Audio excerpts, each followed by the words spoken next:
बिस्मिल्लाहिर्रहमानिर्रहीम, अस्सलाम वालेकुम। एक अच्छी खबर है मेरे पास, एक बुरी खबर है। अच्छी खबर भी इतनी अच्छी खबर तो है नहीं, लेकिन वो हालात ही ऐसे हो गए हैं कि पाकिस्तान के ऊपर कुछ ऐसा वक्त आ गया है कि पैसे कहीं से भी आएँ हमें शुक्र अदा करना चाहिए और हमें शुक्र अदा करना पड़ता है। जैसे कि आज पूरा दिन यही चलता रहा कि IMF से किस्त मिलेगी नहीं मिलेगी, ये पता नहीं क्या हो गया है, क्योंकि पाकिस्तान के पास तो अपने पिछले कर्ज़े उतारने की और पिछले कर्ज़े की किस्त देने के भी पैसे नहीं हैं। अगर पाकिस्तान को IMF की तरफ से जो एक सस्पेंडेड मुआहदा था, वो मुआहदा जो कि इमरान खान के दौर में हुआ था, जिसकी बहुत सख्त किस्म की शिकायत थी, लेकिन फिर इमरान खान ने ब्रीच किया वो मुआहदा। और कैसे ब्रीच किया? क्योंकि जब खान साहब को पता चला कि जी वोट ऑफ नो कॉन्फिडेंस के नतीजे में उनकी हुकूमत जाने वाली है, तो उन्होंने जाते जाते पेट्रोलियम प्राइसेस और बिजली की जो प्राइसेस थी उनको कम कर दिया।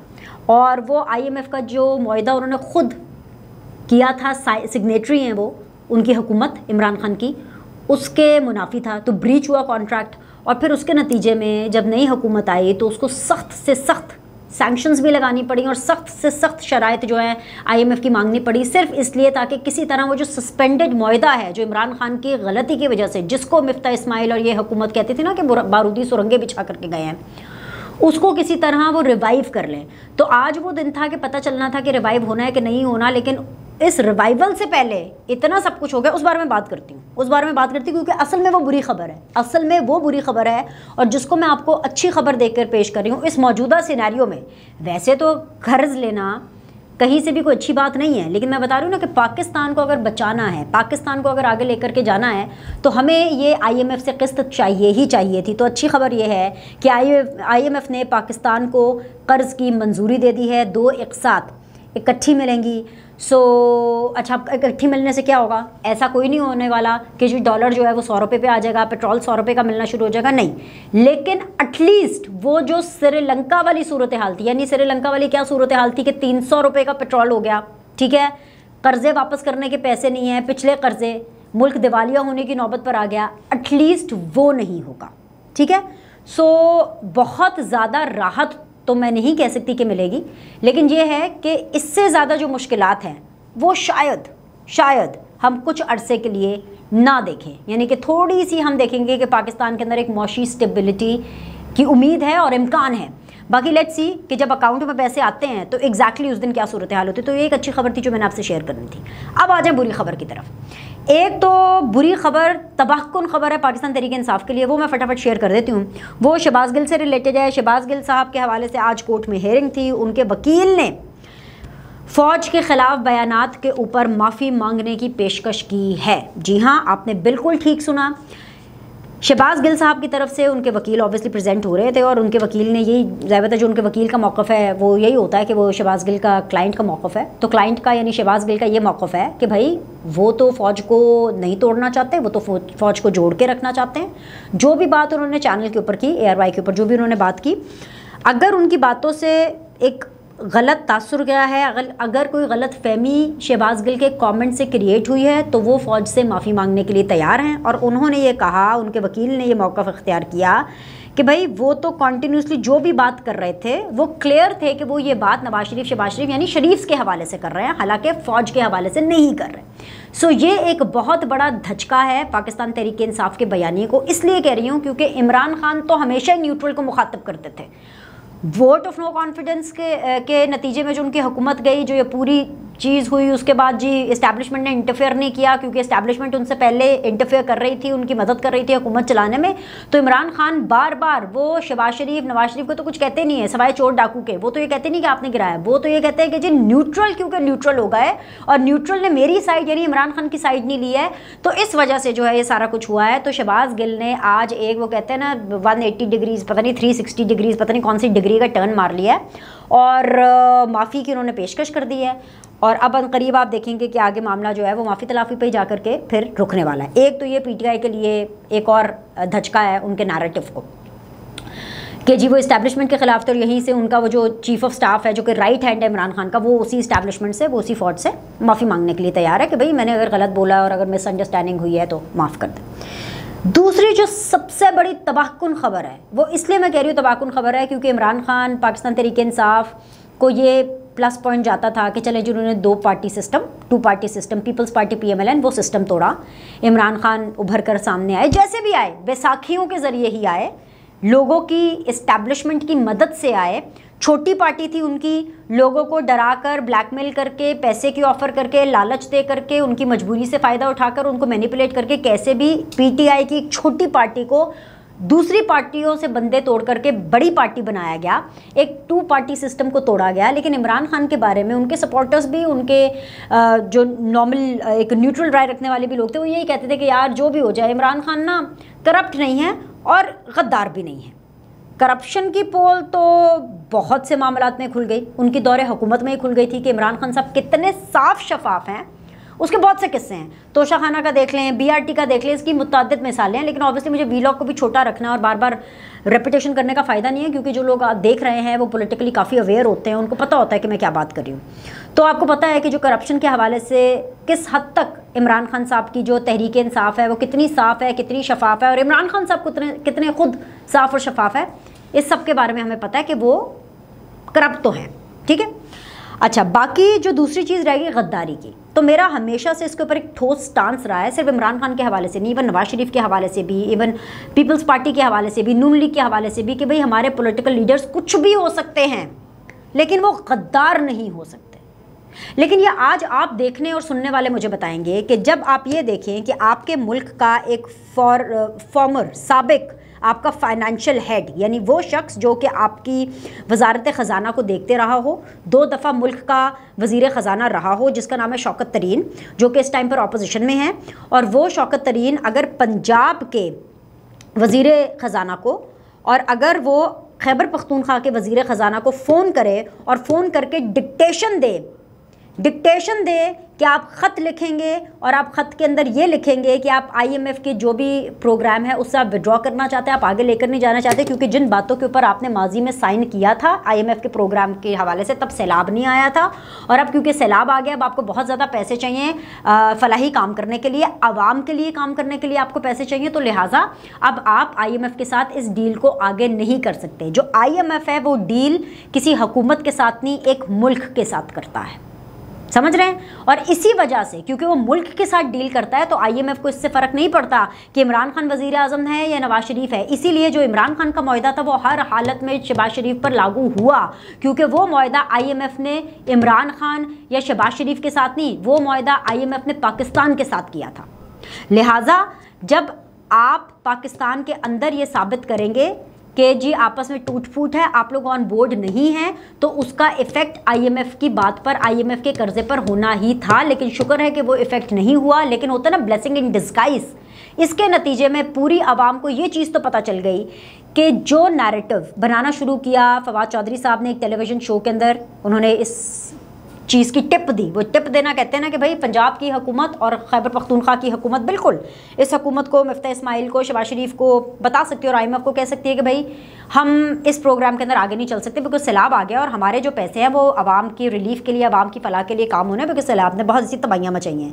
एंकर ने सवाल किया, एंकर ने कहा कि क्या ऐसा कर सकती है? फवाद चौधरी साहब ने कहा हाँ बिल्कुल हो सकता है। बस ये टिप देने की बात थी, और उसके बाद पाकिस्तान के मूवर्स एंड शेकर्स इस आस में और इस टिप के पीछे लग गए कि ऐसा क्या है, ऐसी क्या मीटिंग्स में डिस्कशन हुई है कि जो कि फवाद चौधरी ने ये बात टेलीविज़न पर आकर की कि वो IMF को इस तरह से साबुताश करना चाहती है। नॉट टू फॉरगेट, ये आप बिल्कुल मत भूलिएगा कि हमारी हुकूमत, हमारी अस्करी क़यादत भी IMF से, आपको याद है ना, हमारे सिपा सलार को हमारे चीफ एग्जीक्यूटिव शहबाज शरीफ साहब ने हमारे आर्मी चीफ को कहा कि प्लीज़ यार आप कुछ हमारी मदद करें ताकि हमें जल्द अज जल्द किस्त मिल सके IMF की तरफ से। तो हमारी अस्करी क़यादत भी ये चाहती थी कि किस्त किसी तरह आए, क्योंकि किस्त आएगी तो पाकिस्तान का जो मौशी पहिया है वो आगे चलेगा। लेकिन इन दोनों ऑडियोज़ में, क्योंकि हमने देखा कि जो वज़ीर ख़जाना है सूबाई लगारी साहब पंजाब के, उन्होंने शौकत तरीन साहब से कहा, उन्होंने कहा कि क्या इससे रियासत को तो नुकसान नहीं होगा। जब उनका ये जुमला आया ना, जब मैंने सुना, जब मैंने देखा, तो मुझे थोड़ी सी उम्मीद हुई कि कुछ इंसानियत शायद PTI के लीडर्स में भी बाकी है। तो उसके जवाब में शौकत तरीन ने पता क्या किया? उसके जवाब में शौकत तरीन साहब ये कहते हैं कि हाँ नुकसान तो होगा, लेकिन उस नुकसान का क्या, वो जो हमारे चेयरमैन को दीवार से लगा करके और गाली दी, माँ बहन की गालियाँ दे रहे थे और कह रहे थे कि जो हमारे चेयरमैन, यानी कि इस वक्त बात आवाम की नहीं थी, बात इमरान खान की थी। अवाम रहे या ना रहे, इमरान खान को रहना चाहिए। ये पाकिस्तान तहरीक इंसाफ का मकसद है और यही पाकिस्तान तहरीक इंसाफ जो है इसी एजेंडा पे चल रही है। और उसके बाद हमने देखा कि शौकत तरीन साहब ने कहा कि हाँ नुकसान होगा, कोई बात नहीं, उसके नतीजे में मिनी बजट आ जाएगा। जब तैमूर झगड़ा साहब से बात कर रहे होते जो खैबर पख्तूनख्वा के वज़ीर ख़जाना हैं, तो उनको ये कहते हैं आप ये ख़त लिखे, तो आगे से झगड़ा साहब कहते हैं हाँ हाँ बिल्कुल बिल्कुल मैं ख़त लिख देता हूँ, लेकिन ये तो ब्लैकमेलिंग टैक्टिक्स है ना, वरना पैसा कौन छोड़ता है, हम भी नहीं छोड़ेंगे। तो उसके जवाब में ये बात वाज़ेह हो गई कि ब्लैकमेलिंग टैक्टिक्स थे और सिर्फ इसलिए किया जा रहा है क्योंकि इमरान खान को दीवार से लगाने की कोशिश की जा रही है। इस्टेब्लिशमेंट इमरान खान को ब्रीदिंग स्पेस नहीं दे रही। हुकूमत तो इमरान खान के खिलाफ कुछ कर ही नहीं रही है। हुकूमत क्या कर रही है इमरान खान के खिलाफ? इमरान खान ने अभी तो वो टफ टाइम देखा ही नहीं है, इतनी लेवल प्लेइंग फील्ड उनको मिल रही है। सैलाब चल रहा है, सैलाब चल रहा है, लेकिन आप पाकिस्तान तहरीक इंसाफ की तरजीहात देखें, आप इमरान खान साहब की तरजीहात देखें कि वो पूरी दुनिया में पाकिस्तान की पहले फ़ॉरेन पॉलिसी का मजाक हो रहा है, खारजा अमूर के बाद उन्होंने अपना हदफ जो है वो मौशी पॉलिसीज़ पाकिस्तान की बनाई, अपनी परफॉर्मेंस के लिए, अपनी इमेज बेहतर करने के लिए, अपनी पॉपुलैरिटी के लिए वो अमेरिकी कंपनी को पैसे दे रहे हैं कि जी उनका इमेज पूरी दुनिया के अंदर वो बेहतर बनाए। इमरान खान का अपना इमेज बेहतर रहना चाहिए, पाकिस्तान की जो खारजा अमूर है वो सही रहे या ना रहे। और खारजा अमूर को उन्होंने कैसे धचका पहुंचाया? जाहिर सी बात है, चिट्ठी निकाल के अपनी जेब से कि देखें जी मेरे खिलाफ इंटरनेशनल साजिश हो रही है। ये इस तरह के लोग हैं, इतने बदतरीन किस्म के ये सियासतदान हैं, इतने सेल्फिश किस्म के ये सियासतदान हैं कि इनको ये भी नज़र नहीं आया कि अपनी सियासत के चक्कर में पाकिस्तान की आवाम को कहीं का नहीं छोड़ेंगे। ये पाकिस्तान की आवाम को इस्तेमाल कर रहे हैं, उनके कंधों का इस्तेमाल कर रहे हैं और उनके कंधों पर चढ़ करके ये वापस ऐवान में आना चाहते हैं। कोई इमरान खान से पूछे कि वापस वज़ीर आज़म बन के आप करेंगे क्या? एक बदहाल पाकिस्तान के वज़ीर आज़म बन के आप क्या कर लेंगे जो आपने पहले नहीं किया? मज़ीद उसको बदहाल ही करेंगे। एक खुशहाल पाकिस्तान ही इमरान खान और तमाम पॉलिटिकल लीडर्स को सूट करता है। खुशहाल पाकिस्तान होगा, खुशहाल पाकिस्तान के अगर आप वज़ीर आज़म बनेंगे तो उसकी तो बात, उसकी टोर ही कुछ और है। लेकिन इन कम अक्लों के जहन में ये बात अक्ल की डाले कौन? इनको कौन ये समझाए? अपनी पब्लिसिटी अमेरिकन कंपनी से, और जब पाकिस्तान के IMF के साथ बात हो या पाकिस्तान की हुकूमत की बात हो तो ये सारा गंदा कर देते हैं जी। पाकिस्तान की आवाम के दिल में अमेरिका के लिए, अमेरिकन के लिए नफरत पैदा कर देते हैं। खुद चाहे 36 एम्बुलेंसेज ले रहे हैं, खुद चाहे मुल्क का सदर अपने बेटे के साथ MOU अमेरिकन कंपनी के साथ साइन कर ले, सरकारी घर में बैठ करके, सरकारी घर का इस्तेमाल करके। कॉन्फ्लिक्ट ऑफ इंटरेस्ट इसको कहते हैं। अपनी सदर की पोस्ट का इस्तेमाल करके, पाकिस्तान का नाम इस्तेमाल करके अपने बच्चों के जितने चाहे मर्जी तरक्की के लिए MOU साइन कर ले अमेरिकन के साथ। उसके अंदर कोई गद्दारी नहीं, कोई साजिश नहीं होगी। और हाँ, सदर से मुझे याद आया, हमारे मुल्क के सदर का तो मैं आपको क्या बताऊँ, सदर पाकिस्तान तहरीक इंसाफ का है ना। मुझे लगा कि मेरे मुल्क का सदर है, मेरे मुल्क का सदर है और मैं तो उससे बिल्कुल सवाल पूछूंगी और मैं बिल्कुल उनसे ये सवाल का जवाब जानना चाहूँगी कि मुल्क का सदर मुल्क के बाप के बराबर होता है। आपके ख़ानदान में अगर अमवात हो रही हूँ, सैलाब की वजह से अमवात हो रही हों, लोगों के बच्चे पानी में डूब रहे हों, मर रहे हों, बच्चों औरतों की इज्जतों की बात हो, क्योंकि पानी में 8-8 10-10 घंटे रहने के बाद उनके कपड़े फट जाते हैं। ख़वातीन ये सोचती हैं कि उनको अब जो सहारा लिया हुआ है उन्होंने पानी के अंदर, उस सहारे से बाहर निकलना है, तो उनके जहन में ये चीज़ आती है कि उनके तन पे कपड़े नहीं हैं, क्योंकि पानी में रह करके वो कपड़े फट गए हैं। बाहर निकलना नहीं निकलना, इज्जतों की बात आ गई है, ज़िंदगी की बात आ गई है। लेकिन ऐसे में हमारे सदर साहब जो हैं माशाल्लाह अल्हम्दुलिल्लाह अपनी 50वीं सालगिरह शादी की वेडिंग एनिवर्सरी धूमधाम से सरकारी तरीके से मना रहे हैं। भाई सरकार के घर में रहते हैं ना, प्रेसिडेंट हाउस में रहते हैं ना, जो मेरे और आपके पैसों से चलता है। चलो जी, अपने पैसों से भी अगर अपनी वेडिंग एनिवर्सरी की हो तो क्या जब मुल्क के अंदर सोख की सूरत हाल हो उसमें आप एक लम्हा भी खुशी का गुजारेंगे? और ऐसा सदर साहब ने क्या कर लिया कि जी ऐसी कौन सी उनकी अनहोनी अनोखी किस्म की शादी हो गई कि जिसकी उन्होंने 50वीं एनिवर्सरी मनानी थी।